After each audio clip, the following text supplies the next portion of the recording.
Tu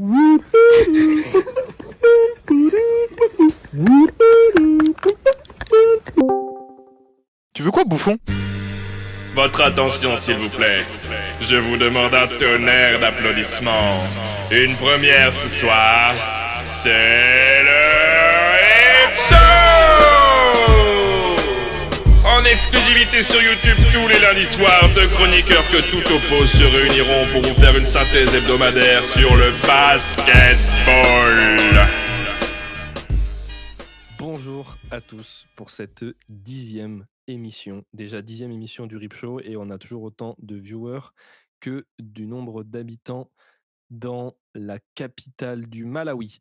Effectivement, on va résumer déjà cette 15e semaine de NBA, si je ne dis pas de bêtises, et on rentre dans le vif du sujet. Là, je fais tout à la main, j'ai découvert un logiciel qui s'appelle OBS, et oh my god, c'est trop bien, on attaque directement avec les big news.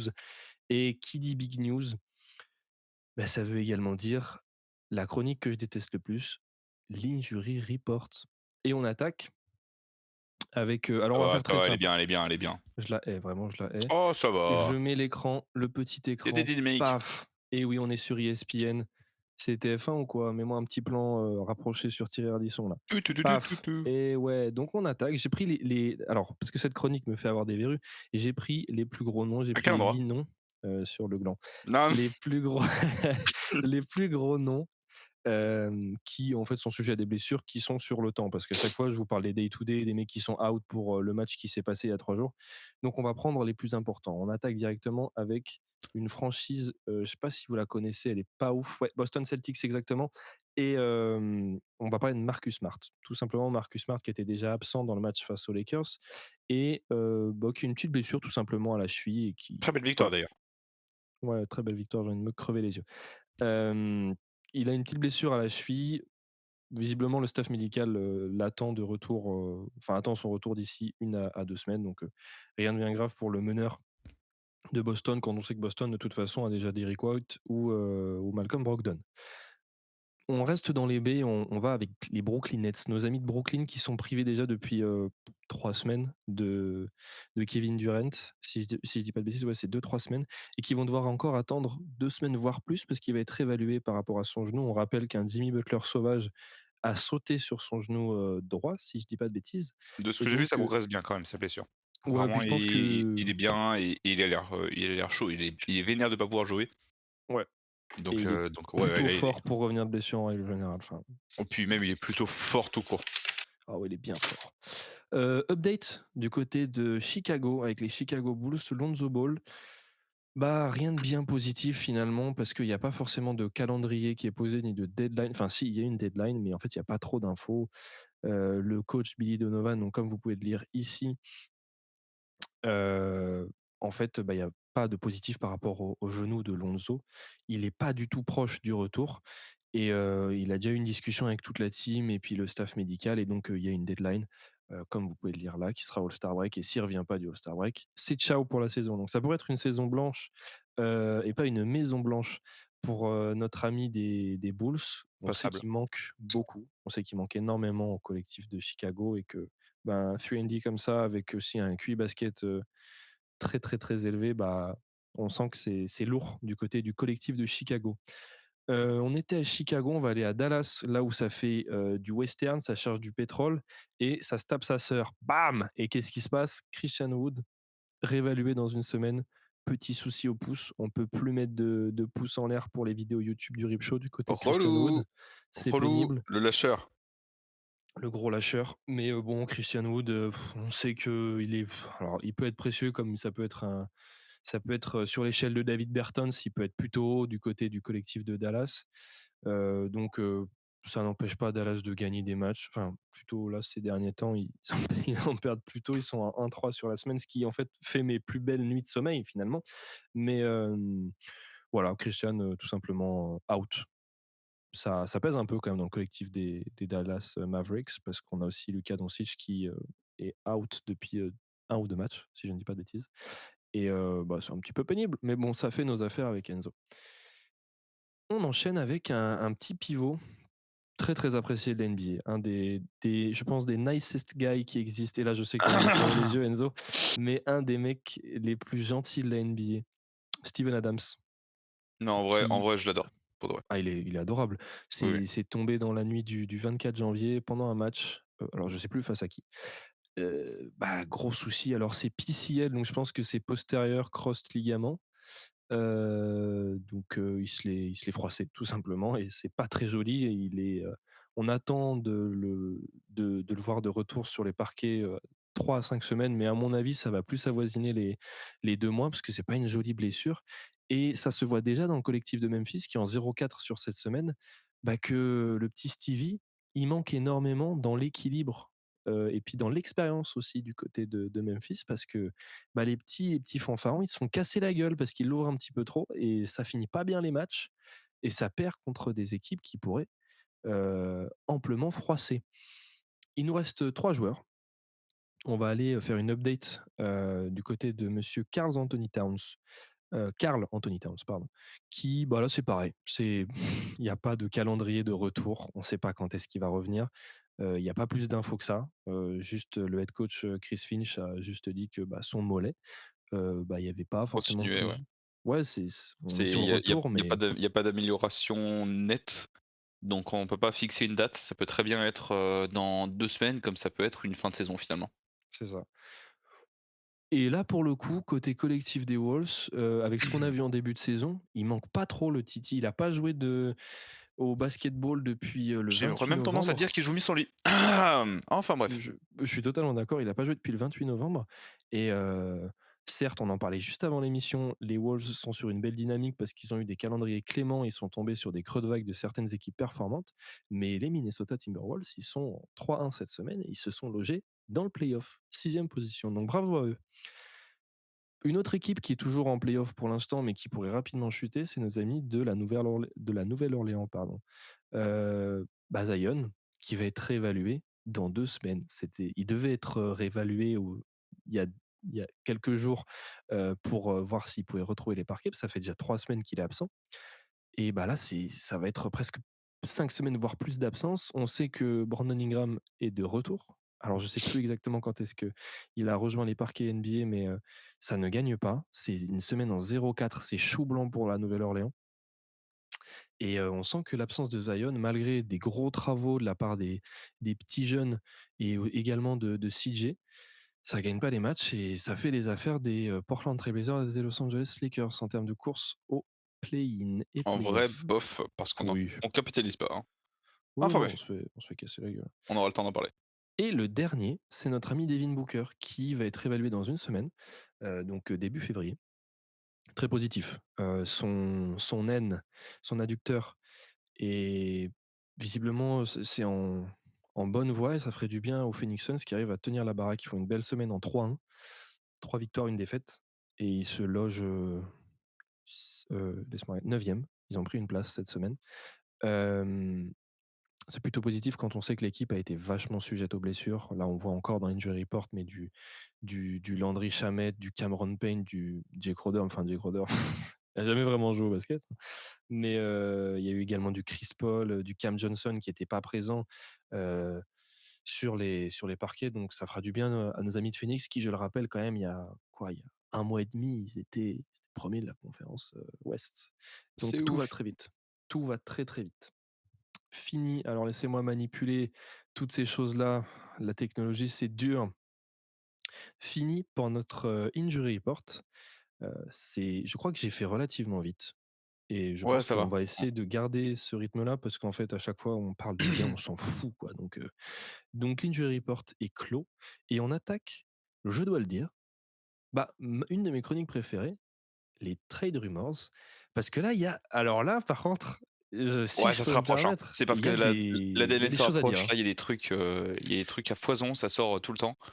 Mais c'est juste en plus, pour l'instant, c'est que des rumeurs et c'est ça qui pour l'instant est un peu frustrant, sachant que la date se rapproche et donc du coup, bientôt les rumeurs vont se concrétiser, hein, et on va tous être Oh oui, déçus, j'en suis oui, sûr. oui, Ah oui! oh oui, Ah oui, bah là, oui. moi je suis prêt! On peut commencer directement avec les alors peut-être que tu en as Oh, plus parce que moi j'ai j'en ai Dig. un à citer d'abord, enfin qui n'est pas Vas-y. vraiment une trade rumeur, mais c'est dans le domaine. Miles Turner qui fait une extension de contrat de 2 ans. Donc Miles Turner qui reste chez les Pacers pour 2 ans supplémentaires, heu, Ouais. qui les Pacers qui cherchent donc à Oh, il capitaliser prend son bag, hein, sur la 60 défense. 000 sur 2 Ah ans, oui, oui, putain. oui, oui, il se met bien, il se met bien. Mais c'est vraiment à mon avis, c'est la négociation. Il est revenu, il était vénère de ne pas avoir pu jouer, il voulait à tout prix partir parce que, il était plus dans l'esprit de l'équipe et cetera et finalement il s'est vu obligé de jouer. Il y avait une hype, il y avait une dynamique. Il a été important, il a été précieux, il a été bien aimé et finalement, bah, ça résulte en on va se dire: «On garde Miles Turner». Donc finalement l'idylle continue encore un petit peu. On verra pour combien de temps, mais voilà. Du coup, pour l'instant, Miles Turner n'est plus dans les rumeurs. Ouais, et je pense aussi que c'est un bon move de la part d'Indiana Oui. de capitaliser finalement sur ce pivot qui reste un pivot de talent, qui je dis pas qu'il a un haut potentiel, mais quand même ça reste un profil très intéressant. Le signer relativement cher sur 2 ans, donc pas non plus s'empêtrer dans un contrat toxique de 5 ans où tu lui donnes 150 millions. Et Ça peut étonnamment, être il une devait pièce de pas, trade, hein. Ça mmh, cette signature plus de tard. contrat peut amener une pièce de trade plus tard parce que Plus là, tard, la peut-être la cet été, peur oui. qu'ils avaient, c'était de rien tirer finalement de ce clampin. Et là, finalement, en fait, il récupère un contrat qui est plutôt lourd, hein, quand même, parce que bon, avec moi, j'ai toujours du mal avec les contrats télé parce que c'est Ouais, mais regarde, des ça se trouve, sommes, il y avait pardon, enfin, fantastiques, hein. peut-être que je dis n'importe quoi, mais ça se trouve, Tu il y dis avait il y n'importe avait pas quoi. oh, c'est allé très vite, c'était même pas, essayer d'attendre un petit peu. Et oui, embrasse-moi. Hem, non, c'est simplement dans l'idée bah, il y avait pas vraiment de marché, en fait, pour Miles Turner, finalement. On s'attendait à ce que ce soit un gars qui soit prisé de partout, il y avait un deal à 2 doigts d'être fait chez les Lakers avec Buddy Hield. Mmh. Je suis sûr que Portland aussi s'était intéressé, je me souviens de certaines rumeurs. Il devait y Il y avoir avait les d'autres Clippers rumeurs. aussi? Je suis sûr que Miles Turner aussi était demandé, ouais, voilà, aux Clippers, par exemple, aux Raptors, c'est évident. Ouais. Il y a eu du monde et finalement il reste. Donc est-ce que finalement c'est pas juste dans l'idée de se dire: «Bah, sinon il va aller signer au minimum ailleurs, cet été, on va se retrouver avec rien». Tout simplement parce que personne n'était prêt à débourser, des pics et des joueurs Ouais, c'est clair, pour Miles Turner c'est qui était pas clair. vieillissant, mais qui était sur une pente très descendante depuis Ouais, depuis plusieurs moments où il s'amusait plus à jouer au Lego qu'à, marquer des paniers. c'est sûr, et je pense que ce qui plaît aussi du côté d'Indiana, c'est qu'on a été tous surpris, je crois que Tyrese a toujours pas rejoint les parquets, Toujours pas. mais c'est enfin, il y avait un projet, voilà. On sait que Chris Duarte a été écarté de ce projet. Enfin, pour l'instant, il avait Tu été vas voir, il va marché, il va signer 2 ans encore, tu vas voir, on va rien comprendre. c'est sûr, mais il y a un projet en tout cas chez Indiana qui est très convaincant, Bah, il et est centré donc je autour pense de que 2 ça fait joueurs et aussi envie. maintenant un troisième pour un petit moment. C'est clair. Autre, parce que je voulais en parler du coup, c'était dans mes 2 pré-annonces de la trade rumors, c'est également Rui Hachimura qui a signé, enfin qui a été trade aux Lakers pour, une bouchée de pain et du chantage. Oh là là, mais Parce la bouchée de pain, que au on a craché dessus, elle est roulée sous les ah aisselles, il y a ouais, rien qui va, hein. c'est Kendrick Nunn pour 3 secondes tours de draft, donc c'est un cadeau, hein. Honnêtement, c'était quoi? C'est le top 9 de la draft, de 2019, et c'est un joueur qui est plutôt intéressant, qui nous apporte de la hauteur, qui nous apporte, un petit peu de jeu aussi individuel. En ISO, il est pas mauvais, il a déjà montré des belles choses sur les 2 matchs, face à San Antonio ou face à Boston. Donc c'est un compromis qui sort de nulle part parce qu'on le voyait à Portland, principalement. Je crois que, Phoenix était probablement sur le Ah non, dossier. non, on le voyait pas chez nous, on le voyait apparemment, je ne sais plus si c'était il y avait Phoenix, il y avait les Raptors, Phoenix, Portland et les Raptors, en fait, on est un peu sur tout le monde. Ouais, c'est ça. Hem, mais il était demandé d'un peu partout, hein, vraiment beaucoup de gens le voulaient. Parce que c'est un potentiel offensif assez bon et c'est un good guy qui De malheureusement a fou. eu un moment, un épisode de dépression qui l'a écarté des parquets pendant je crois un an ou quelque chose et Ouais. qui du coup a eu du mal et quand il est revenu, bah, il s'est rendu compte que déjà Washington était un bourbier monstre, mais en plus de ça, bah, ils n'ont pas cherché à capitaliser un peu plus sur lui. Finalement, Ouais, ils ont pris poste pour poste, ils ont pris du c'est ça, Avdija, ça tape plus sur du Avdija et sur du ils avaient Bradley du du coup. Kuzma aussi sur le poste, et Oui, voilà, cetera. en Enfin, fait, c'est ça. Ils ont fait le choix entre Kyle Kuzma ou Hachimura et le choix a été fait au moment où Kyle Kuzma a commencé à prendre feu cette saison et ils se sont dit: «Bon, bah, mmh, on a notre clairement. franchise player». Bah, moi, ça me va à ravir personnellement parce que c'est Oh, c'est inattendu, mais moi, ma théorie, c'est je pense que Rob Pelinka doit avoir un dossier maléfique où il a des news de tous les GM de la NBA et il les fait chanter. Parce qu'il arrive toujours pour moi, c'est une pipe, ce gars-là, hein, j'en parlais Je dans le pense que bilan surtout d'une que saison des c'est Tommy Lakers. Shepard, donc le GM des Wizards, qui est un énorme Qui est bouffon con. et genre Ah qui a oui, pas compris. mais Nunn, depuis l'arrivée de Nunn, ils sont en 3-0, hein, Ah les par contre Wizards, oui, ils sont remontés dans le play-in. voilà, j'ai vu Wizards France du coup qui était à 2 doigts de se tailler les veines J'ai regardé ses 5 derniers et qui matchs, du coup était en enfin, train de c'est la même dire: chose. «Et si?» Parce que oui voilà, Kendrick Nunn en fait a mis une petite, un petit dynamisme, nouveau. Bon après, est-ce que c'est vraiment dû à Nunn? Ou est-ce que c'est juste le fait qu'il y ait du nouveau, un peu de lumière dessus et des joueurs qui sont un peu propulsés au devant de la scène, alors qu'ils de base ils étaient sur le banc ou autre, enfin tu vois? En fait, il y a un contexte peut-être, qui fait que le soufflet va retomber d'ici quelques matchs peut-être? Non, mais bien sûr. Non, mais Mais c'est un voilà. troll, hein. Kendrick Nunn n'est pas du tout enfin, je l'ai vu jouer, il est capable de faire des jolis matchs, en sortie de banc, mais genre Ouais, en petit étant Omar, petit vraiment Omar. la 9e option, mais enfin voilà. Sinon, alors j'ai pas réussi à choper tout, en termes de rumeurs, mais on sait qu'il y a des dossiers principalement qui sont intéressants de traiter. On va essayer de survoler un petit peu les dossiers principaux qui sont John Collins, quand est-ce que tu te barres? Tout simplement et Bojan, quand est-ce que les Pistons vont réussir à trouver l'offre qui leur convient? C'était les disons que c'est je pense que c'est les 2. Alors non, parce qu'il y a également tout l'effectif de Toronto, mais il y a John Peut-être ça, Collins, hein. effectivement, ça fait un moment qu'il est sur le marché. On sait que, pendant très longtemps, il y avait Washington, après il y a eu, également, Phoenix, également, Utah qui cherchent à remanier un peu leur Washington, effectif ça me donc paraît un peu mort. non, c'est compromis puisqu'ils ont tablé sur Kuzma, Ah, tout simplement. ouais, pas tellement parce que justement leur profil, enfin leur idée c'était de mettre Kuzma en 3 et Collins en 4. Mais perso Ça peut être sexy, hein? je vois pas trop l'idée, surtout que là, à moins que ce soit pour ça que tu as récupéré Nunn et autant de second tour à la con. Est-ce que c'est juste pas pour gonfler ta ton futur John Collins apparemment ce serait un trade à 3 et j'ai vu les Rockets qui s'y intéressaient très fortement donc Ça voilà. pourrait être cool, ça pourrait être cool. Mais est-ce que c'est les Rockets qui s'y Après intéressent ou est-ce que Atlanta a juste approché les Rockets pour dire: «Hey, on a un deal à faire avec, le Heat. Est-ce que ça vous dit?» ouais. Tu vois? C'est possible que les Rockets soient là pour récupérer une C'est ça. bouchée de Mais pain quoi ou se qu'il arrive, débarrasser d'un Rick ce Gordon, sera quoi. 3 équipes, apparemment. C'est vraiment ce sera un gros trade. Totalement. Après, bon, pour passer vite sur Bojan, on en parle et on en reparle. On sait qu'il y a, par exemple, les Lakers qui sont vraiment dessus et tout simplement, la rançon pour Bojan, c'est tout simplement je crois, d'avoir un first pick, enfin, un pick de premier tour de draft unprotected, je crois. Alors, je sais plus si c'est protected ou unprotected, mais un des deux. C'est ce qu'ils veulent. Et on a la ressource pour leur envoyer, du jeune. Pour Bojan, on sait que les Lakers sont globalement sur Bojan et Doug McDermott.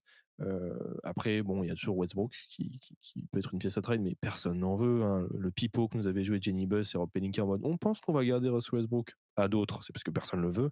Mais globalement, ouais, ça c'est les 2 gros dossiers. On a vu également, pour passer vite dessus, mais les Nets qui ont mis du monde sur le marché, en tout cas qui ont rendu disponible, par exemple, Joe Harris ou du Seth Curry, pour essayer de ramener une 3e pièce, un peu plus importante dans cette rotation. À voir ce qui va en découler. On a vu également, alors ça, on a été tous les 2 surpris, mais Denver qui essaye de jauger la valeur de Bones Island. Pardon? Quelle est cette, Je sais décision alors de attends, parce que moi je tiens quand même à préciser, je ne sais pas si c'était une info vraiment officielle, mais ça en a parlé. Ah non, mais je l'ai vu, je l'ai vu, c'est officiel. Je crois que c'est Shams qui en a parlé, à un moment. C'était sur, c'est un site qui regroupe toutes les trade rumors et qui met les sources. Je crois que c'est Shams, mais ça se trouve, je dis de la merde, hein. Et apparemment, ouais, ils veulent juste jauger la valeur que pourrait avoir Bones Island sur le marché. C'est pour moi, en termes de communication, c'est cata quand tu sais que tu as un Kevin Durant junior en termes de potentiel, en 6e homme qui se fait des mixtapes formidables et qui t'apporte tellement dans le collectif. Tes premiers de l'Ouest, qu'est-ce que tu vas aller mettre? Pour moi, un candidat, mais 6e homme de l'année, avec Malcolm Brogdon, ils se bagarrent un peu quand même tous les 2. Le mettre, enfin, juste comme ça en mode: «Bon, on veut voir, qu'est-ce qu'on nous propose?» Enfin, c'est bizarre. Enfin, moi je le dis, c'est Étrange. clairement bizarre. On a vu du Mason Plumlee aussi, chez les Hornets qui justement faisait f et était pas trop mal et peut être un très bon backup si ce n'est, pour le coup En Will Chamberlain un 10? un Bah oui. un titulaire, un peu faible, mais voilà, en gros, il peut intéresser des équipes qui justement cherchent un backup, center assez intéressant en attaque. Hem, on a vu qu'est-ce qu'on a vu d'autre? Heu, Ah, du côté de chez vous, on sait que, bah, ouais, globalement, vous avez énormément d'intérêt pour OG et que vous avez enfin, que mmh, Nurkic et Hart sont vos meilleures pièces à trade. voilà, Nurkic et Hart sont sur le marché. J'ai honnêtement de gros doutes sur le fait que l'un ou l'autre partirait, Ouais. ni même qu'on fasse quasiment le moindre trade. Mais bon, on verra ce que ça donne. Heu, c'est flou parce qu'en fait, tout simplement, je vais aller très vite, mais en fait, on ne peut pas trade notre 1er tour de cette année parce qu'il est pour Chicago et tant que Mmh. Chicago n'a pas récupéré notre tour ou alors qu'on l'a levé la protection, aucun tour de draft ne peut n'être envoyé. Le souci, c'est que pour OG Anunoby, les Raptors demandent 3 tours de draft. Enfin, bref, donc c'est compliqué. C'est normal, mais c'est normal. Après, Normal, mais bah, bon, quand en fait enfin, quand en fait l'équipe en face arrive et te dit: «On aimerait ton tour de draft et du joueur» et toi tu arrives, tu dis: «Bah, j'ai juste le joueur, j'ai même pas un seul tour de draft même pour moi». Ça pique quoi, j'ai Greg ouais Brown, voilà, j'ai ça Trendon Watford en fond t'intéresse? de banc, qu'est-ce que tu prends? Enfin bref, Ouais, c'est logique. Mais mais du coup, tu parlais des Toronto Raptors. Toronto et voilà justement on enchaînait dessus, bah, Toronto il y a Tout le monde, ouais, tout il y le a tout monde est sur l'effectif, le il y a tout marché. l'effectif, tu sais pas ce qu'ils veulent. À la limite Precious Achiuwa et Scottie Barnes peut-être? Ouais. Mais Et encore, on avait vu à un certain moment que, visiblement, ils étaient quand même enfin, qu'ils étaient Scottie prêts à Barnes les mettre apparemment disponibles. avait été, chuchoté, mais bon, j'ai des doutes perso. Écoute, Mais voilà, c'est dire à quel point on sait pas ce qui se passe. on sait pas qui va partir et j'ai hâte parce que quand tu sais que tu as des gars comme Fred VanVleet, comme Gary Trent, comme, OG, qu'on est visiblement prêt à mettre du Pascal Siakam dans certains trades, Oui, oui. c'est incroyable parce que enfin, pour moi, c'est 4 joueurs qui sont super intéressants et que si tu les ajoutes à une quelconque franchise avec des ambitions, qui savent ce qu'ils veulent jouer, c'est-à-dire des playoffs, essayer de passer à un premier tour, un deuxième tour de Tout playoffs, ce que tu as dit là, ce il y en sont a. des joueurs qui ont un vrai potentiel pour, être de vrais contenders sérieux. Mais oui, et imagine juste, pour moi, OG chez vous, ce serait pas la meilleure chose parce que vous avez besoin d'attaque, mais imagine juste, vous avez, je sais pas moi, vous récupérez un Gary Trent ou j'y crois pas, ou un Siakam dans un trade, mais il faudrait envoyer beaucoup de monde. Tu le truc? Putain, Ce serait ouf, hein? waouh! C'est des joueurs qui sont, Et juste même royaux, hein. un Gary Trent en sniper, un Fred enfin bref, on va pas tout refaire, C'est mais c'est incroyable. c'est c'est ouf et du coup, il y a bon nombre d'équipes qui seront là le moment où Masai Ujiri appuiera sur le bouton, nucléaire. Ça peut être très drôle. En fait, c'est ça. Je pense que c'est surtout que les Raptors sont dans une spirale un peu mauvaise, où tu ne sais pas trop ce Mmh, que tu joues, tu sais pas trop ce que tu fais et tu gagnes, tu perds sans vraiment de compréhension sur le pourquoi du comment et ouais. tu vois pas trop ton avenir, se détacher de tout ça et donc C'est décevant, hein. tu te dis: «Bah, qu'est-ce qu'on fait?» Surtout que voilà, Masai Ujiri, il a un passif de: «Moi, je suis capable de» j'ai pas d'affect. J'ai pas d'affect. Toi, tu es là, tu es une ligne dans les acquisitions que j'ai dans cette équipe. Quand je veux la ligne, je la fais sauter pour en mettre une nouvelle. Ouais, c'est Donc voilà, à mon avis, il y a un peu de ça aussi. OK. Terminé, je pense pour, du côté de ces trade rumors. On a la petite chronique, l'action de la semaine. J'ai pas vraiment d'action. Je voulais souligner, tout simplement, en fait, je mettrai peut-être des highlights, je sais pas comment je vais me débrouiller au montage, de la perf de Damian Lillard, qui, je le rappelle, nous a pondu quand même, bon, un classico, on peut le Bah, dire quand même, écoute-moi bien, c'est tout simplement voilà, parce que c'est mon joueur, hein, c'est tout et simplement sauce-le, la performance la plus efficace pour un match à 60 points dans l'histoire de la NBA. voilà. Bah, les termes sont Voilà. posés, hein. Non mais C'est tout simplement, tout simplement. et Il était à un point de faire son record all time, enfin de son record en carrière, pardon. Et Donovan Mitchell avait quelques semaines, 2 semaines avant lui, je crois, marqué 71 points. Non, en vrai, un petit peu plus, peut-être 3-4 semaines, avant, marqué, 71 points dans un match. C'est tout simple. Il avait pris, si je ne dis pas de bêtises, 4 tirs de plus et 15 lancers francs supplémentaires que Damian Lillard. Ajoutez ça à Damian Lillard pète Will Chamberlain. Oui, bien. Ah, qui Voilà! sont sous copium Oh, je ici, là. suis malade! Fini pour donc cette première partie, qui était les big news avec injury, trade rumors et puis, hem, action de la semaine et on enchaîne avec ma chronique préférée. Oui, je pèse mes mots, ma petite chronique préférée, le bilan de la semaine et je vous mets l'écran. Attendez que j'arrive à le retrouver, ce petit écran. Hop, c'est dur, hein, de manier tout ça et paf! On se retrouve sur l'appli NBA pour nous faire, une petite synthèse. On va faire conférence par conférence. Je ne sais pas si on en avait dit la semaine, dernière, mais on va arrêter de faire les plus et les moins parce que c'est un peu dur sur une semaine de juger une équipe en positif ou en négatif et on fait juste une synthèse globale des up and down globales, dans chaque conférence. Donc on commence par le haut, conférence Est. Boston aurait dû être en 0-4.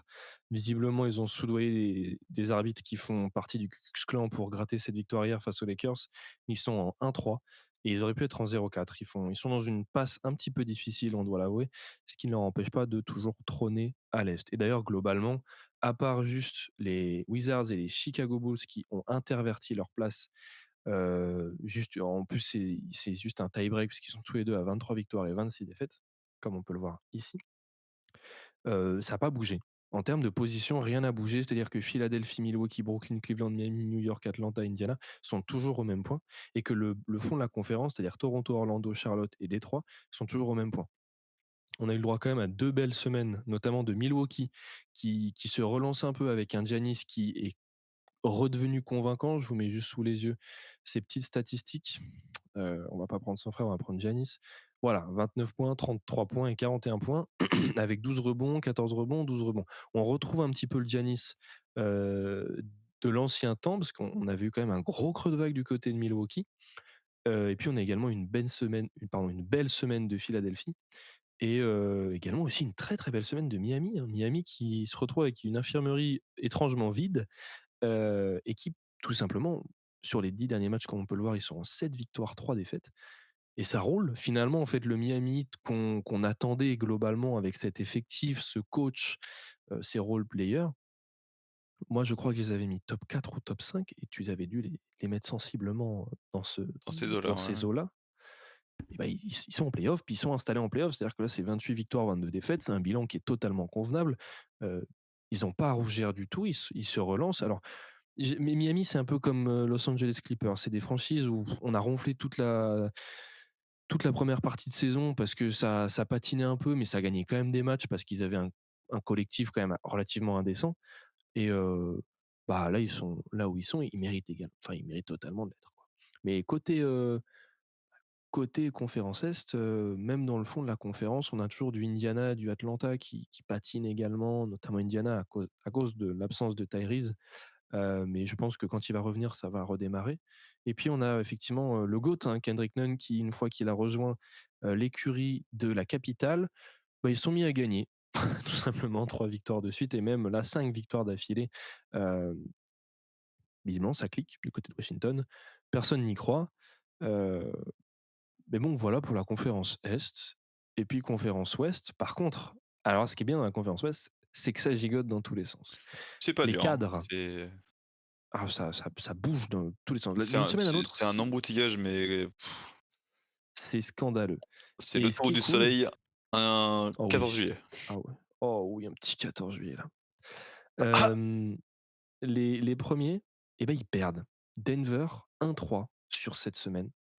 Hem, Memphis 0-4 et ils sont en losing streak de 5.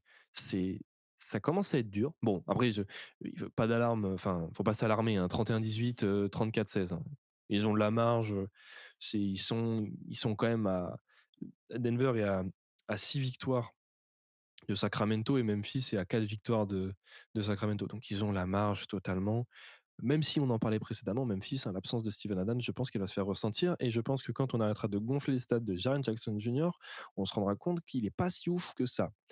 En vrai Sacramento, si, mais non, il est attention, incroyable, il est très, très bon. attention à ne pas aller trop loin, en fait. Ouais, c'est ça. Faut pas abuser non plus, faut pas nous prendre pour des Darwin.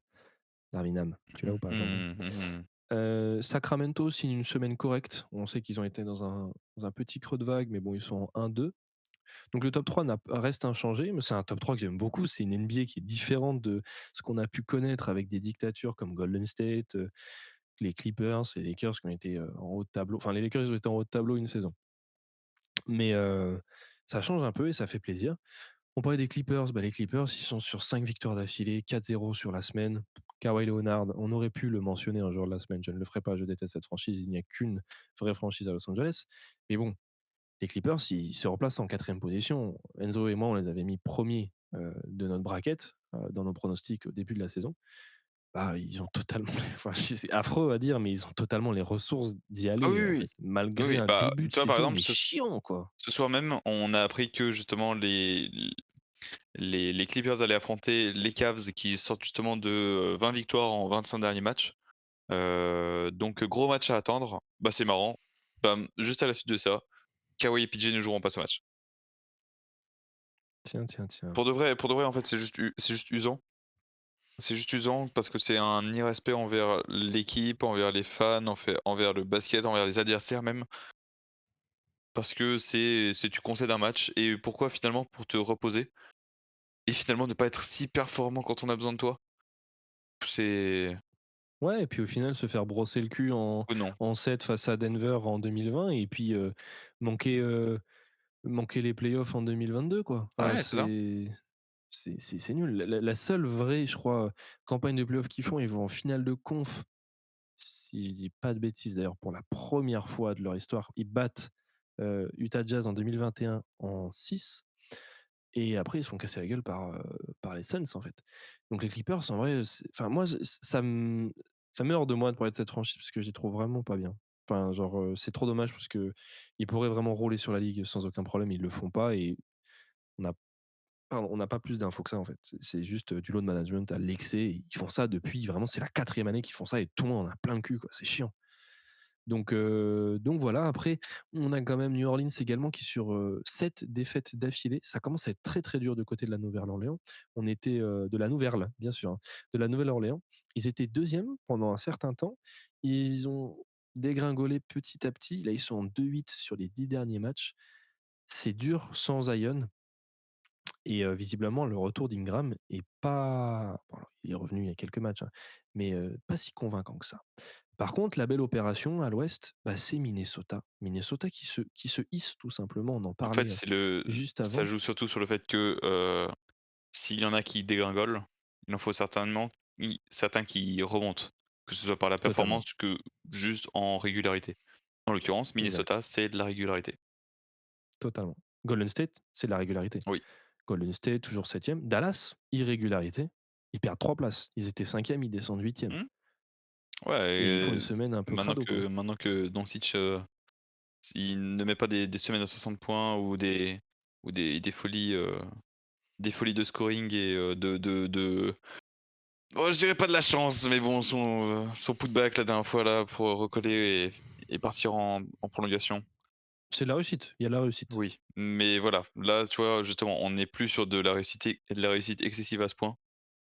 Donc Oui, et puis ils ont eu un calendrier très clément aussi, on en parlait je crois il y a 2 semaines ou une semaine, je sais plus, mais ils ont eu un calendrier en janvier où ils ont surfé sur une vague, où ils affrontaient des équipes de fond de tableau. Il y en a qui ont réussi, comme par exemple les Lakers, comme nous on a surfé sur ça pour revenir, hein, pour pallier à ce début de saison en 2-10. Vous par exemple, vous avez eu plus de mal à surfer sur ça. Et toutes les équipes ont ce creux de vague globalement qui leur permet de finalement remonter un peu au score et bah, certaines équipes y arrivent moins que d'autres.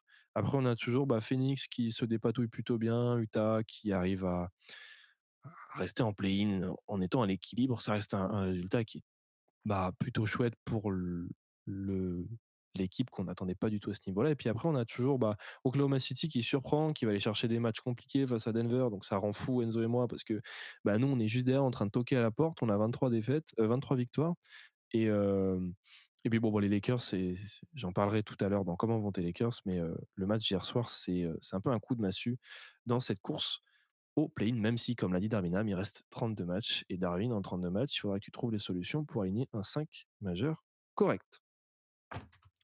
Fini pour ce bilan de la semaine. J'ai essayé d'aller relativement vite. On va repasser sur notre petit écran qu'on avait avant. Et je pense qu'on peut directement enchaîner avec une petite chronique intitulée Le joueur de la semaine.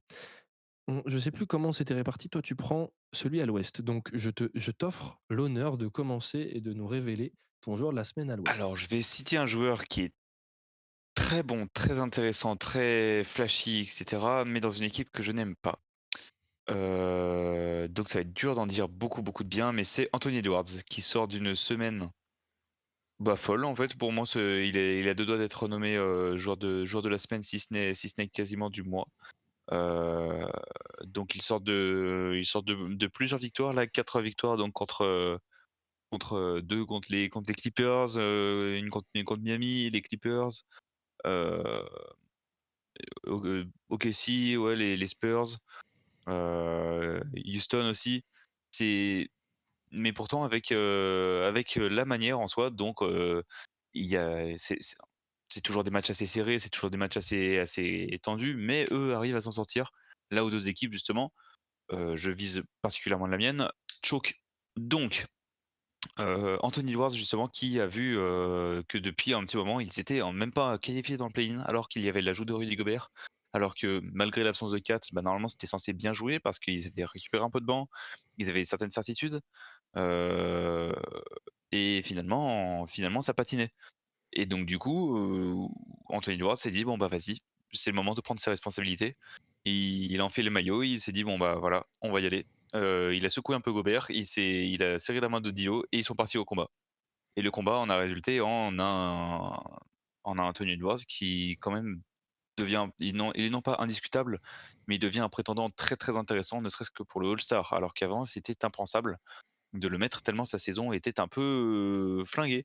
Heu et justement, bah, on en a parlé tout du long, quasiment depuis le début de cet épisode.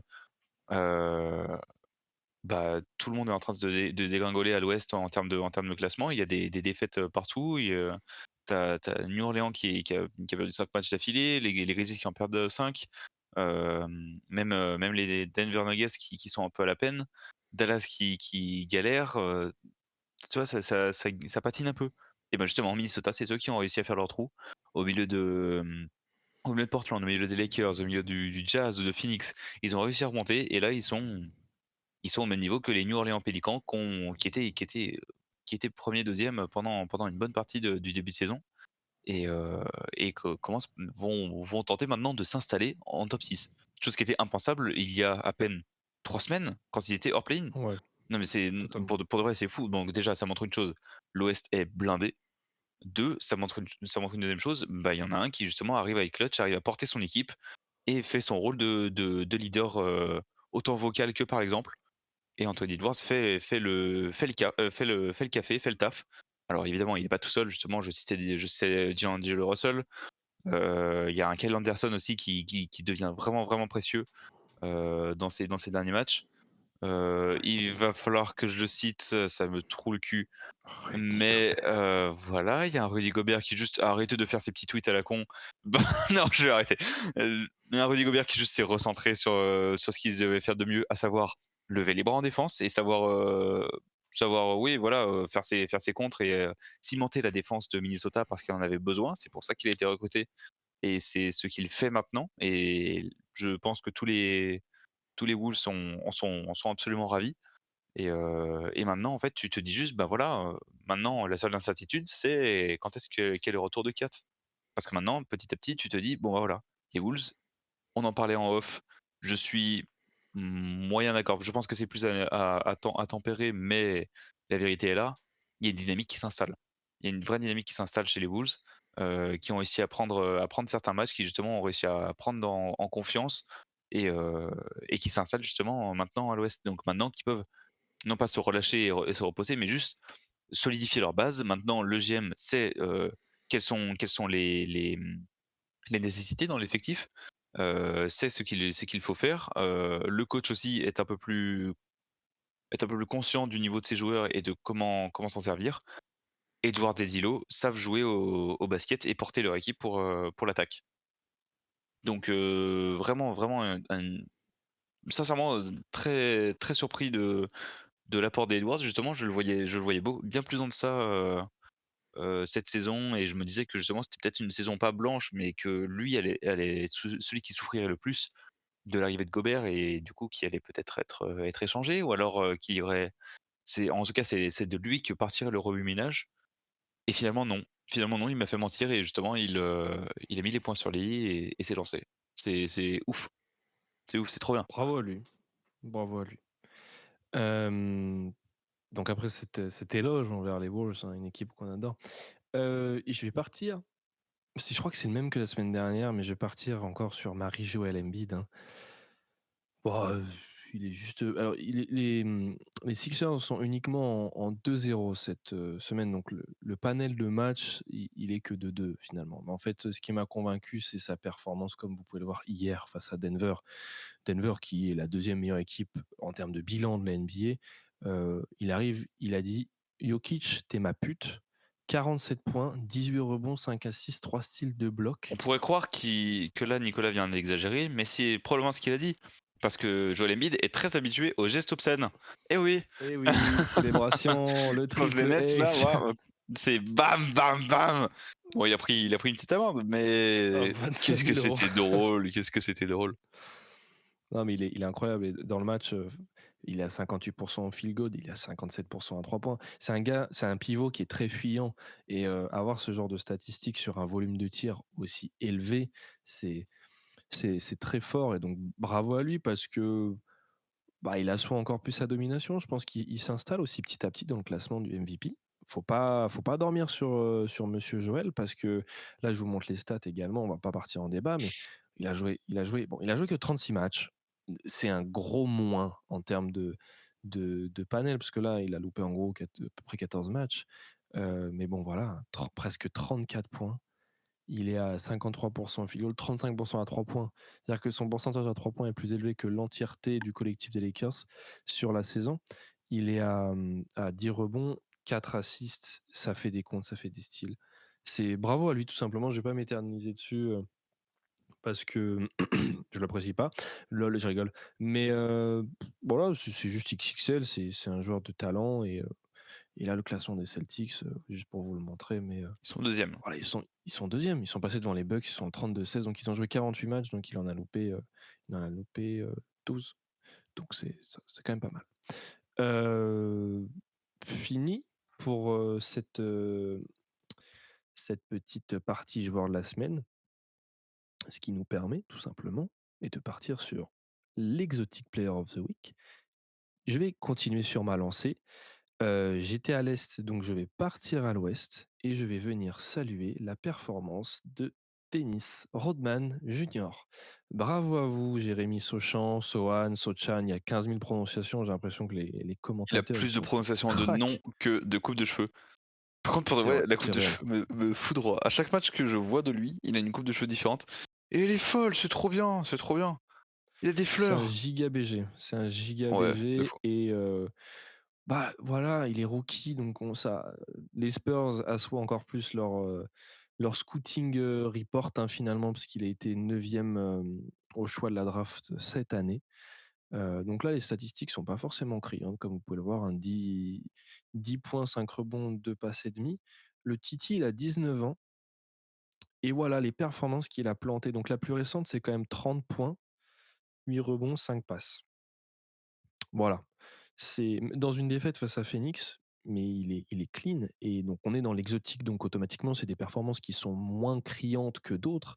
Mais, en moyenne, là sur cette semaine, alors oui, ils sont en 0-4 je crois les Spurs, mais, bah, Jérémy, il est quand même en presque 20 points, presque 7 rebonds et 3 passes et moi, je le trouve très convaincant parce que là, ça se voit pas forcément dans les statistiques parce qu'il a pas trop de blocs ni de steals, mais c'est un gars qui a un très, très bon defensive rating et il est très bon des 2 côtés du terrain. On va jeter voilà, son defensive rating n'est pas du tout expressif. Il a 120 de defensive rating. Je voulais appuyer sa défense. Il a il a le Non, pire mais defensive rating non, mais que en j'ai fait, jamais vu. il se donne dans ce qu'il fait. Pour le coup, C'est un vrai en rebondeur, fait, c'est genre, il un ressemble seul de beaucoup fou, hein. ressemble beaucoup à Dennis, Rodman, mais ce n'est pas Dennis Rodman. Pour de vrai. Bah oui, non, mais enfin Denis, il prenait, 40 rebonds par match donc mais non, il a un hustle de fou. Il a un hustle de Et il fou a un et lancer c'est un franc de malade. à chier, ouais et Mais tu as pas vu? C'est pas lui qui fait des Des des lancers des francs à une trucs main? bizarres à la cuillère? Ouais, Non, il fait ouais, non, à une main, un lancer putain. franc à une main et de ce que je vois, ça réussit. Genre ça marche bien. Alors OK, justement à 100. son tir justement sa mécanique s'est un peu ajustée au fil de la saison. On voit qu'il le travaille depuis pas très longtemps, mais sinon c'est impressionnant pour de vrai, c'est très curieux à voir et c'est bah, ouais, en fait ça fait un joueur extravagant qui, je suis sûr, va être kiffé dans la ligue pour des petits trucs à la con comme ça et c'est Ouais, ouais, vraiment mais c'est un très bon joueur. Je pense que là, il a 19 ans, hein, donc c'est sa première année. ouais, ouais, de Heu, fou. il est dire convaincant et je dis pas Oh, qu'il est dans la donne-lui un course du prime à lui. rookie, Waouh. ouais, ouais, ça peut être, un très, très bon profil. Donc voilà pour moi, toi de ton côté, tu files à l'est et de qui tu vas nous parler? Nick Claxton de Brooklyn Nets, oui, oui, Let's voilà. go! Bon, on était plus ou moins d'accord sur, Nick Claxton justement qui est bah, qui je dirais pas qui est en feu, mais juste qui s'affirme Ah, en il est en feu de fou aussi, tu il rigoles? s'affirme oui, non, mais justement, c'est pas lui qui porte l'équipe non plus, mais il s'affirme comme étant, oui, bah, un excellent pivot, heu, comme Bah, je fais ta take. Maté? Ah! Oui, d'accord. Juste avant le podcast, justement, quand on en réfléchissait sur qui est-ce qu'on allait parler, je disais juste qu'il était top 5 des pivots, à l'Est et il est pas 5e. Donc voilà. C'est simplement il est vraiment très, très bon. Oui. Il sort de des jolies performances. Bon, le dernier match était un petit peu en deçà contre New York, mais sinon c'est du 27 points contre Détroit, c'est du 25 points contre Philly, c'est du 24 points contre Golden State et du 20 points contre Utah. Vraiment très impressionnant et Ça il prend du est rebond, hein. et ça prend du rebond, ça prend de et ça joue bien en attaque parce que bon, justement, c'est beaucoup de dunks, c'est beaucoup de petits lay-up ou de, j'ai envie de dire Alley-oop. flotteur, mais non, mais le oui, voilà, à la limite, mais des hooks ou des ouais, voilà, ce genre ce genre de folie. Il y a du contre, il y a du rebond en folie et c'est vraiment on voit qu'en fait, il est jeune et il est bouillant. Il a ça fait que 3 ans qu'il est dans la ligue et on aurait pu se dire, moi, c'est ce que je me disais aussi, heu, bah, déjà, il s'est coupé les cheveux, c'est dommage parce qu'il était très il était très beau avec, mais c'est juste, il faisait frêle, en fait, il faisait un peu brindille quand il est arrivé. Quand même, il avait des qualités athlétiques qui étaient indéniables. Heu, il faisait un peu brindille, un peu jeuneau, aux côtés d'un Kevin Durant, d'un Kyrie Irving, même de toute l'équipe, de l'époque. On se disait: «Bon, il est bien mignon, mais quand est-ce qu'il va partir ou quoi?» et ben, finalement, enfin, finalement pas. Finalement, il est ultra précieux et c'est largement l'un des meilleurs joueurs des Nets en ce moment, voire même l'un des meilleurs joueurs de la conférence Est. Bon, c'est dommage que ce soit un peu loadé, mais Nick Claxton aurait pu être All-Star, hein et c'est ouf de se dire ça, c'est sa troisième année en NBA. Il est pas Ouais, n'écoutez pas ce non, non, non, détraqué non, de non, mettre non, non, non, non, Aaron non. Gordon All-Star, mais Oui, il y avait quoi dans ton Little Warong? Il y avait de la coke, c'est pas possible. ouais, j'ai bien mangé. Oh là C'était les là. cacahuètes un peu avariées. Non, pour de vrai, Oh! pour de vrai. C'est pas genre on va Je pas vois ce refaire que un tu veux débat, dire. En vrai, je vois ta take. Je vois mais ce que tu veux dire. mais bon, Il y a le potentiel de fou pour être bah, il y a du All-Star, sans potentiel. aucune Moi, ce discussion. que je veux dire surtout dans ma take, c'est, bah, donnez-lui un an de plus. Ouais, ouais, ouais, totalement. Voilà. Donnez-lui un an de Et je plus pense et que ça va être trop bien. Ça va être trop bien et on va se l'arracher. c'est un peu un Jarrett Allen bis, en fait. Ils ont retrouvé un peu un Jarrett Allen du Ouais, de côté fou, de fou, de de fou. Brooklyn, hein. Oh waouh, bah, ouais, putain, j'y avais pas pensé, tu vois? Mais ouais, en fait, c'est carrément la même idée, mais un peu plus scoreur, tu vois? Justement, avec un Ouais. peu plus bon, il est très bien entouré pour être scoreur, hein. Jarrett Allen était entouré de D'Angelo Russell et mais sinon, c'est vraiment trop bien et c'est vraiment un good guy en plus donc non, ils ont vraiment trouvé leur pivot. Si je ne dis pas de bêtises, il doit être re-signé, cet été. Il est Peut-être. restricted free agent, je crois. Donc ça va être marrant à l'été, il va pouvoir prendre, le cacheton. Mais Il va prendre le sac, là! c'est vraiment trop bien. Moi, Paf! de vrai, j'adore ce joueur, hein. Je suis tombé un peu, enfin, je veux pas l bah Tu si, je suis un peu amoureux? tombé amoureux des Oh! Nets. Je trouve Oh, que c'est pas vrai. Alors là, j'aime bien bon, ce qu'ils sont devenus, hein. les 2-3 messieurs dames qui nous écoutent, de temps en temps, ou si jamais vous êtes arrivés jusque-là, sachez que Nicolas, c'est vraiment un hater incroyable de Kyrie, de KD, des Nets en général. Donc là, waouh, Pourtant, je suis allé les respect. voir vraiment 3 fois. C'est ouf, hein? J'ai Bah, j'avais pas trop le choix. Bouffon. Bon, on arrive à, bah, finalement une chronique, qu'on aime plutôt bien, je crois. Le point sur la course, le petit punto sur, la Corsas. Ça ne se dit Ouais, pas comme ça. pas du tout, vraiment, je sais. Mais, bah, là, on va parler finalement des DPOY. On va revenir, je vais vous repartager donc l'écran. Alors désolé, le site est un peu croppé, on est sur Trash Talk. Donc voilà, ça c'était le classement que Trash Talk avait fait. On s'était clairement basé dessus. Donc il y avait ça, c'était, au début décembre, donc il y a 2 mois. Donc on avait du OG, on avait du Brook Lopez, on avait du Evan Mobley, du Davis et du Bam Adebayo. Ça, c'était le top 5. Aujourd'hui, là, je vais partir sur, celui de la NBA. La NBA, bon, ils sont sous crack, mais ils mettent Jaren Jackson Jr. Et j'ai l'impression que, parce que Jaren Jackson Jr. est revenu, bien plus de blessures, je crois, tout simplement, ou il est je sais plus ce qui s'est passé, mais il est revenu tout simplement jouer au basket et Oui, oui, oui. Oui, oui, il est revenu de bah, blessure et il est très bien revenu, hein. il est très bien revenu, il est très important et impactant. On en parlait, je crois, dans le précédent podcast, mais à l'image un peu d'un Evan Mobley, c'est des tours, vraiment des tourelles défensives dans la raquette. Exactement. J'ai l'impression que vu que les Memphis Grizzlies sont ils sont un peu détestés en ce moment, mais principalement par la fanbase, mais ils sont voilà, c'est le collectif de jeunes, le retour un peu de la grit and grind, et cetera. On en parlait juste avant, mais on a l'impression que c'est un peu déjà lock en termes de qui va gagner le DPOY, Exactement. alors qu'en réalité, il y a quand même une compétition.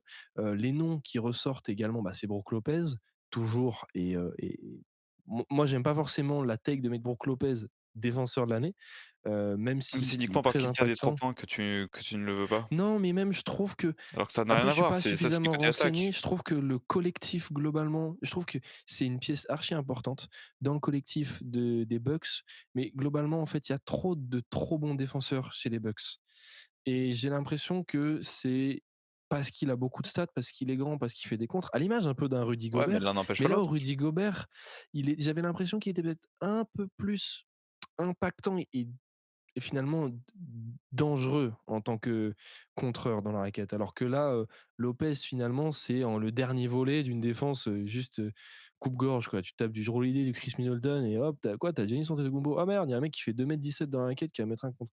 Donc mais c'est un excellent défenseur, mais j'avoue, j'ai une petite réticence par rapport à Brook Lopez, mais en aucun cas je dis qu'il ne mérite absolument pas sa place dans le classement.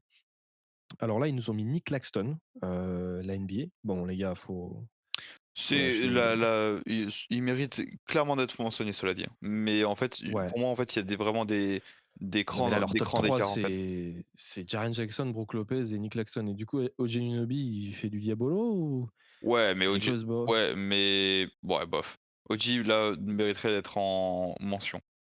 Ah ouais, à ce Ah, pour point-là? moi, il y a du Mobley qui est Bon, les très top bon. 3 hein. On les Il y a disait du tout à Mobley, l'heure. Il y a du Allen, il y a du Bam Il y aussi? a du Allen, Bam.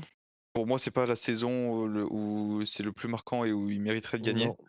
En Heu, ailier, il y a Luguentz-Dort que j'aimerais vraiment voir, enfin non, il le sera pas, mais en fait, il sera, All NBA First Team, je pense en défense, selon moi. Hem, mais il y a Luguentz-Dort et Dillon Brooks qui sont, également à mentionner, c'est ça, il y a du côté du de je maintiens, j'aime beaucoup mentionner moi Deni Avdija, justement des Wizards, qui est OK. un je ne saurais pas dire si c'est un futur, mais en tout cas, il va faire des All NBA. Il va faire les All NBA, Defensive Team, c'est obligé. Il est vraiment trop il a l'instinct, en fait et Mmh mh. c'est très beau à avoir joué parce que en fait, je sais pas pourquoi avec ce joueur, j'ai l'impression de qu'on peut plus se projeter au niveau de ce qu'il va devenir que certains autres et donc c'est trop impressionnant. OK. On je vous mets le petit classement de Trash Talk qui a été fait. Ça, c'est Anthony le Simons nouveau. aussi. OK, je je te crois pas. Bah non. Vraiment, tu Non, le mets non, en non, non, non, non, OK, non. ouais, c'est ce que je me disais, c'est bizarre cette affaire et je vous remets le petit classement donc qui a été fait début janvier de la part de Trash Talk. Donc eux, ils mettaient Brook Lopez, OG, Evan Mobley, Jaren Jackson Jr. et Bam. C'était le top 5 et après ils enquillaient avec du Nick Claxton, du Joel Embiid, du Aaron Gordon, du Marcus Smart et du Luguentz Dort en mention honorable. Donc il y a quand même du beau monde, mais j'ai pas envie que ça soit en fait tous les autres trophées, en étant très sincère, ils sont, on peut pas en fait se prononcer. Que ça soit sixième homme de l'année, MIP un peu plus, mais encore, il y a débat.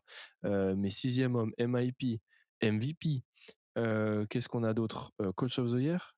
Rookie, c'est déjà plié, mais il y a quand même beaucoup de compétitions et on n'a pas trop la réponse. J'ai pas envie que ça soit genre déjà plié, allez, Jaren Jackson Jr. parce qu'il a fait deux trois moves et que là, pour le coup, je trouve que c'est une énorme culture de l'instant et ça efface un petit peu les performances qui ont été faites sur l'intégralité de la saison et pas sur un tiers, en fait. Ça, c'est ça qui me chagrine un peu. Mais c'est un crack défensivement. On l'a vu, il a sur la dernière action face à Denver, il y a quelques matchs, il avait un peu lock Nikola Jokic et c'est un excellent prospect. Enfin, c'est même plus un prospect, c'est un excellent joueur, donc il mérite totalement. Fini pour ce petit point sur la course. Heu et en fait, finalement, on arrive déjà à la question fatidique, Enzo. Comment ils vont tes Blazers? Oh là là là là là là. On sait plus quoi penser avec Portland, hein. On sait plus quoi penser parce que un coup on se dit: «Hey, il y a peut-être une dynamique qui peut s'installer, il y a peut-être quelque chose qui peut se faire», et le match d'après tu te fais péter la gueule par des Raptors qui sont sans Reggie Anunoby. Et alors même que justement tu as tes 2 joueurs qui sont un peu dans le creux, dans le dur, qui justement sont out pour blessure, et du coup tu te dis: «Ah bah peut-être que tu peux voir des choses». Est-ce que justement là on parlait, bon, je parlais de Jusuf Nurkic et Josh Hart. Tu te dis: «Ah peut-être que du coup vu que Nurkic n'était pas là, on peut mettre Eubanks qui a monté de très bonnes choses depuis le banc. Est-ce qu'il peut être propulsé?» Non. Non, en fait il n'a pas le talent nécessaire, et c'est très compliqué. Josh Hart, ouais, Nassir Little, il est bon, mais il est très bon en dynamiteur depuis le banc, pour le moment. Et dans le 5, c'est un peu galère. Anfernee Simons, c'est trop la dent de scie, et la dent de scie, en fait, c'est avant, si autant la dent de scie se réglait, pendant le match comme le début de saison, ce serait intéressant, mais là, en fait, la dent de scie ne se règle même pas. La seule chose qu'on voit, c'est simplement que, heu, bah, il a des slumps, simplement, pendant toute une durée, de matchs, ou pendant toute une durée, simplement il est dans le dur, et ensuite il va se remettre à bien tirer. Ajouter à ça un Jerami Grant qui justement là en ce moment perd un peu de sa magie, perd un peu de sa superbe, mais personne ne lui en voudra, et un Damian Lillard qui justement se sent trop esseulé, quand il ne fait pas des merveilles de scoring. Il est soit esseulé, soit lui-même dans le dur et plombant son équipe. Donc en fait, moi j'ai une théorie à tout ça. Ces gens ne sont pas cadrés, tout simplement parce qu'il n'y a pas de système, il n'y a pas d'idée, il n'y a pas de changement, il n'y a pas d'adaptation. Heu, c'est vraiment, pour moi, je ne dirais pas à 200 de sa faute, mais Billups doit endosser, une grande partie des galères de l'équipe, et en porter le chapeau parce que là, ça commence à faire beaucoup. Le bonnet pour moi, est clairement pour lui. Il commence à me c'est même pas de la critique pure en mode méchant, mais il me paraît complètement perdu à côté du terrain.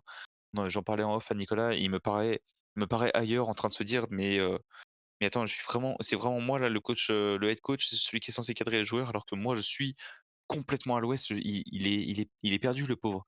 On voit bien qu'en fait il est allé dans ce poste beaucoup trop rapidement, sans expérience, si ce n'est celle de joueur et à la limite franchise player, mais ça ne fait pas un head coach.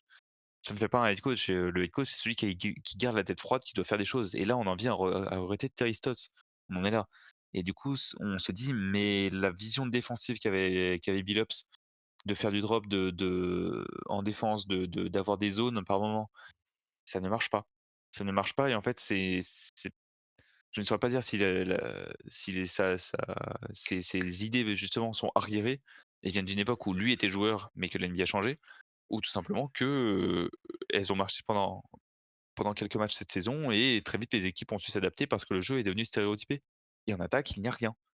Il n'y a rien. Justement, c'est ça qui m'énerve, c'est que justement, Chauncey Billups, il ne sait pas quoi faire.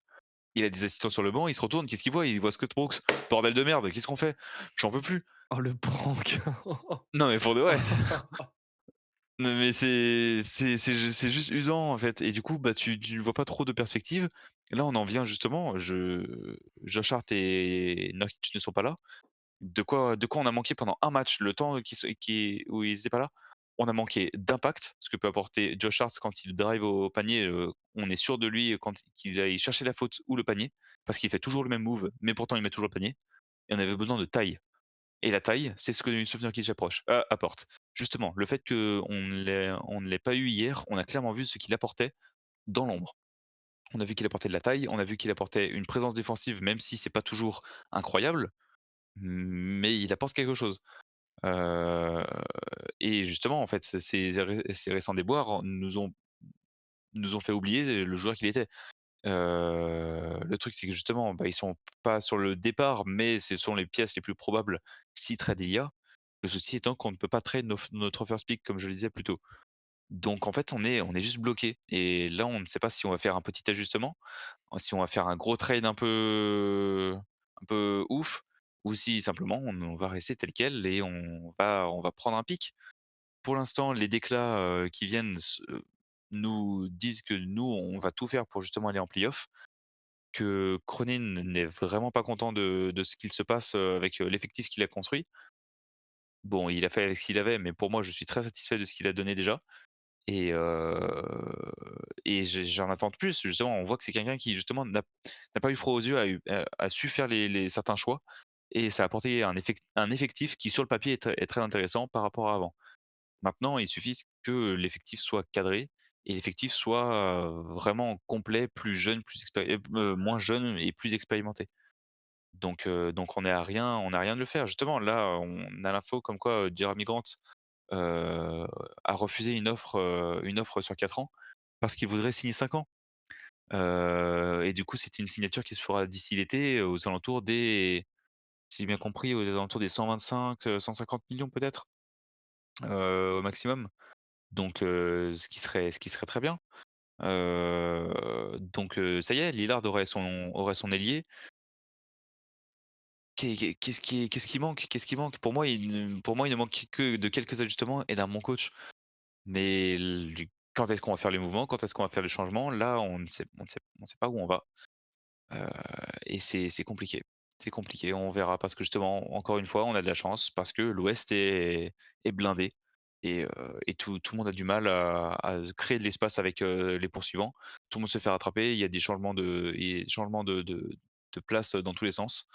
Donc on a au moins ça pour nous et on a au moins ça pour nous de se dire que peut-être qu'un simple trade ou juste un regain dynamique, ou quelque chose peut nous emmener un peu plus devant. Peut-être qu'on peut espérer une Wolves d'ici 2-3 semaines. Personnellement, j'ai des doutes, hein. Moi, je regarde les matchs et j'ai des doutes. On verra ce que ça donne. Et toi, Nico? Comment vont tes Lakers? Alors, mes Lakers, eh ben, c'est dur. Voilà. Je vais pas forcément m'étaler parce qu'on fait une semaine en 2-2. On a eu des choses positives, comme par exemple le retour d'Anthony Davis qui a joué face à San Antonio et face à Boston, qui sort du banc. Alors Boston, il y a un overtime, mais sinon il sort du banc avec une grosse vingtaine de minutes. On a également eu l'arrivée de Rui Hachimura, qui a fait également 2 beaux matchs, que ce soit face à Boston ou San Antonio, qui apporte finalement ce qu'on voulait de lui, avec une petite dizaine de points. Lonnie Walker, très dévoué, qui sait qu'il doit retourner sur les parquets pour aider, sa franchise, qui revient, avec 1 ou 2 semaines d'avance, jouer face à Boston. Donc en termes de comment vit le groupe, je pense que le groupe vit plutôt bien. On a vu LeBron qui était très heureux avec du Anthony Davis et cetera. Et on sent qu'il commence à avoir une cohésion. Des gars comme Thomas Bryant sont extrêmement dévoués. On a vu que AD est également très dévoué. LeBron, depuis sa déclat un petit peu miteuse, après, le Christmas game face à Dallas, depuis ses 38 ans, il est quoi? Je crois qu'il est en 36 points de moyenne. Enfin, c'est un détraqué. J'en parlais à Enzo hier, mais je pense qu'on se rendra compte de la préciosité. En fait, c'est un roi, il porte bien son prénom, son surnom. C'est juste un roi et si c'est pas le GOAT, c'est juste, le king, en fait, tout simplement. Et il est incroyable et il sort des performances de détraqué mentaux pour son âge. Vraiment, c'est juste incroyable. Il y a pas d'autre mot. Moi, je suis émerveillé, à des moments, il m'énerve un peu, mais il est extrêmement juste, en fait. Ce que je lui reprochais en début de saison, il l'a perdu. Alors il y a toujours des sélections de tirs un petit peu miteuses, qui ont fait perdre des matchs, mais ça c'est typiquement Lakers, hein, se vider un chargeur de 357 Magnum dans chaque orteil, ça c'est la politique de la maison. On a perdu plein de matchs qu'on aurait pu gagner, mais globalement, en fait, le groupe vit plutôt bien, mais il y a cette défaite, je voulais en parler, mais il y a cette défaite, face aux Celtics hier, heu, qui est un vol. Voilà, je vais vous mettre une image. Voilà. Donc bienvenue sur Twitter et en effet, c'est ce qu'on appelle un braquage totalement. Donc ça, c'est pour ceux qui n'ont pas vu le match, c'était un très beau match de basket. On a eu le droit à un grand Jaylen Brown et un grand LeBron James. Heu, 100 105-105. Alors il y avait une action contestable ou pas, mais on se prend un N1 sévère. 105-105. LeBron James à 4 secondes, il drive au panier, il monte et Jason Tatum lui fait ça sur le bras. Donc là, c'est une photo qui est à l'arrêt. C'est le principe d'une photo. Globalement, dans l'action, on voit clairement qu'il le gêne à la finition parce que c'était un lay-up facile. Il le gêne dans la finition et 3 arbitres, les yeux rivés sur, cette image, ne vont pas siffler et c'est extrêmement problématique parce que je vais vous montrer 2 autres photos. Ça, c'était face à Dallas il y a 8 matchs et encore, je vous ai pas mis la première erreur d'arbitrage au buzzer beater, enfin au buzzer sur le shoot de Troy Brown. Mais là, c'est vraiment un coup de coude dans le bras sur LeBron James, qui nous coûte le match également. Et ça va être face aux Sixers, il y a 7 matchs où on voit délibérément Joel Embiid qui attrape un poignet. Enfin, je veux dire, c'est la fête foraine, hein, sur le parquet des Lakers, hein, donc 3 fautes incontestables qui, dans chaque situation, étaient, heu, dans les dernières secondes d'un match serré qui nous aurait donné, à chaque fois, 2 lancers francs pour clore le match et gagner. Et c'est ce qui m'énerve un peu parce que voilà, je vous montre le classement. Les Lakers, ils sont en 23-27. Là, c'est pas comme quand on s'est pris, j'en parlais à Enzo, mais c'est pas comme quand on se prend un dagger de Damian Lillard en début de saison ou un buzzer beater d'Andrew Nembhard, où en fait on défend mal et on se fait casser la gueule et c'est comme ça et on peut pas râler. On peut être dégoûté, mais on peut pas râler. Là, en fait, c'est de la frustration parce que ces 3 victoires, elles nous revenaient logiquement et en fait, ça ferait qu'on serait en 26-24. En 26-24, on serait 5e de l'Ouest. Donc c'est un gros what if. Je vais pas pleurer en disant bouh bouh bouh, c'est exactement ce que je suis en train de faire. Mais c'est extrêmement frustrant et c'est à l'image de la réaction qu'a montré LeBron James sur ce no call finalement, de la part des arbitres, où finalement l'entièreté du collectif des Lakers, du coaching staff, pendant cet overtime, parce qu'il y a quand même eu un overtime, on perd 125-121. Donc c'est un long match. Le perdre, c'est dur et je trouve que c'est un peu dégueulasse, parce que, on méritait tout simplement d'avoir ce match. C'est pour moi, c'était on va dire que c'était une milestone, du côté des Lakers de taper la meilleure équipe de l'Est et la meilleure équipe de la ligue, d'aller la chercher. Certes, ils avaient des blessés, mais on avait des joueurs limités également. Pardon, de venir la chercher, de la battre à l'extérieur, ça aurait été très, très bon même pour le classement dans le play-in. Après, voilà, le classement dans le play-in, comme le disait Enzo, on a la chance d'avoir quelque chose de très, très embouteillé. Voilà, il y a 3 victoires qui nous séparent de la Nouvelle-Orléans, qui sont 5e. Tout est possible. Une semaine en 3-0 et on est en 26-27 et on est en play-in. Donc ça, il faut que les gens comprennent, que ça va très vite et que comment vont mes Lakers? Je dirais qu'en fait, cette défaite, c'est un coup de massue, c'est une frustration. Darvin Ham en parlait en conférence de presse, post-game. Il y a eu des erreurs qui ont été faites de la part des Lakers. C'est évident, mais ça fait mal de voir, en fait, une erreur d'arbitrage aussi monumentale. C'est à l'image pour les fans de Portland du goaltend de Rudy Gobert sur Damian Lillard. C'est une aberration, c'est peut-être le tournant dans l'arbitrage pour essayer de changer les règles et de faire peut-être donner des challenges ou un retour vidéo qui permettrait de changer certaines décisions arbitrales ou, absence de décision arbitrale pour rendre un peu justice à des fins de match où tout le monde a conscience que c'est juste un troll, en fait. Mais, pour, synthétiser rapidement sur les Lakers, i je pense qu'ils vont plutôt bien, en étant très sincère. Ça fait mal au cœur d'avoir donc ces 3 défaites en 9 matchs qui auraient dû nous revenir, en tant que victoire, mais c'est comme ça, c'est le basket. On a un calendrier qui est pas si compliqué que ça, qui est plutôt clément quand on sait qu'on affronte par exemple Brooklyn sans Kevin Durant, Indiana sans Tyrese Haliburton, New Orleans sans, Zion Williamson. Donc, on a un calendrier qui peut être favorable. AD est revenu plutôt correctement et je crois que ce soit le staff médical ou le coaching staff ou les joueurs sont extrêmement contents de son retour. On a du Lonnie aussi qui est très bon. On a du Rui également qui est très bon. Je pense que les Lakers ont un semblant de dynamique qu'il faut pas qu'ils perdent à cause de et qui pourraient perdre, c'est ce dont j'ai peur, à cause de ce genre de défaite, crève-cœur finalement. Mais je vais pas me prononcer, mais si Darvin Ham commence à aligner les 5 majeurs un petit peu plus potables dans deux trois matchs, parce que d'accord, AD revient, et cetera, mais bon, Rui Hachimura, rien ne t'empêche de le mettre dans le 5 majeur à la place de Troy Brown, parce qu'il est bien plus intéressant que Troy Brown en tant que joueur en termes offensifs. Et si tu pouvais arrêter de nous mettre les minimums et de nous mettre 3 meneurs sur les lignes arrière, parce qu'on a quand même eu à 5 minutes de la fin Patrick Beverley, Dennis Schroeder et Russell Westbrook, avec LeBron James et Thomas Bryant, j'en peux plus de ces line-up. Voilà. Et je pense que c'est ce qui nous fait perdre. Et je pense que les problèmes de rotation et de décision, parce que pour moi, Darwin Ham, vraiment, c'est Motus. Il a une roue avec les numéros, il la tourne. Et puis celui qui tire, il rentre sur le terrain, parce que c'est un peu du foutage de gueule. Il joue à Colamaillard quand il fait ses changements de, de rotation. Ça nous coûte des matchs, sincèrement. Et, euh, et ça m'énerve, parce qu'on a plutôt un bel effectif. Quand l'effectif est en forme, on a un très très bel effectif qui est meilleur que nos concurrents. C'est-à-dire, on a un meilleur effectif que Portland sur le papier. On a un meilleur effectif que Oklahoma, que Utah, que même Dallas, que même parfois Golden State, parce que nos joueurs, on parle de LeBron James, Anthony Davis, qui sont entourés pas non plus de gros clampins, avec un coach qui a quand même de l'expérience, parce qu'il a vécu les finales de conférence d'Atlanta, il a vécu les titres de Milwaukee. Donc, c'est un peu frustrant. Mais les Lakers, je pense qu'ils ont un semblant de dynamique qu'ils peuvent exploiter avec un calendrier relativement clément sur les 2 mois et demi qui restent et qui peuvent aller essayer de se glisser en play-in tout doucement. Voilà pour mes petits Lakers. Pouh! T'arrêtais pas. Et t'as fait le On même se temps, fait petite chier merde. avec toi. Embrasse-moi. Ouais. Fini pour cet épisode, tout simplement. On vous remercie de ne pas l'écouter. Voilà. Oh bah non. Et on vous fait plein de bisous partout, comme dirait un Partout. grand philosophe. Non, il a Harouf dit partout, personne le dit. même dans ton trou. Et on vous dit à la semaine prochaine. Peut-être un épisode spécial synthèse de la trade deadline. Oh là là là. Et on vous fait des papouilles. Allez, on vous embrasse. Ciao, C'est bye. ciao.